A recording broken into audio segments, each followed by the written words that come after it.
வணக்கம். மீடியா 7 ஒருவரி செய்திகள் வாசிப்பவர் ரக்ஷிதா. சிலை கடத்தல் வழக்கில் சரணடைந்த தீனதயாளனின் மற்றும் ஒரு வீட்டில் குடோனுக்குள் நூற்றுக்கணக்கான சாமி சிலைகள் அடுக்கி வைக்கப்பட்டிருந்ததும் தெரியவந்தது.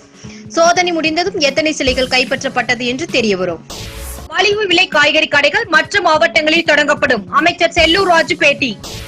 சொத்து குவிப்பு வழக்கில் தொடர்புடைய 6 நிறுவனங்களை விடுவித்ததை எதிர்த்து சுப்ரீம் கோர்ட்டில் தொடரப்பட்டுள்ள மேல்முறையீட்டு வழக்கில் கர்நாடக அரசின் சார்பில் நேற்று எழுத்துப்பூர்வமான வாதம் தாக்கல் செய்யப்பட்டது. முதலமைச்சர் ஜெயலலிதா உத்தரவின் பேரில் 500 மதுக்கடைகள் இன்னும் ஒரு வாரத்திற்குள் மூடப்படும் என்று தெரிவிக்கப்பட்டுள்ளது.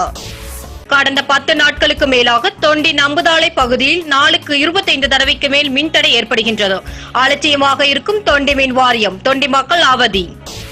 ஆப்கானிஸ்தானில் கொல்கத்தாவை சேர்ந்த தொண்டு நிறுவன பெண் கடத்தப்பட்டார். அவரை மீட்பதற்கு தேவையான நடவடிக்கைகளை மத்திய அரசு எடுத்து வருகிறது. புதுச்சேரி சட்டமன்ற சபாநாயகராக போட்டியின்றி தேர்வான வைத்தியலிங்கத்தை சபாநாயகர் இருக்கையில் முதலமைச்சர் நாராயணசாமி எதிர்க்கட்சி உறுப்பினர்களும் இணைந்து அமர வைத்தனர். குழந்தை தொழிலாளர்கள் இல்லாத மாநிலமாக தமிழ்நாட்டை உருவாக்குவோம், ஜெயலலிதா அறிக்கை. அலகாபாத்தில் நாளை பாஜக தேசிய செயற்குழு கூட்டம். பிரதமர் மோடி வருகையால் பலத்த பாதுகாப்பு ஏற்பாடு. விஜய் மல்லையாவை குற்றவாளியாக அறிவிக்க வேண்டும், மும்பை கோர்ட்டில் அமலாக்க பிரிவு மனு. போலீஸ் நிலையத்தில் பெண் கைதிக்கு கொடுமை. போலீஸ் சப் இன்ஸ்பெக்டர் உள்பட 7 பேர் மீது சிபிஐ குற்றப்பத்திரிகை. திகார் சிலையில் அடைக்கப்பட்டுள்ள சோட்டா ராஜனை கொலை செய்ய திட்டமிட்ட 4 பேர் கைது. சோட்டா சைக்கிளின் சதி முறியடைப்பு.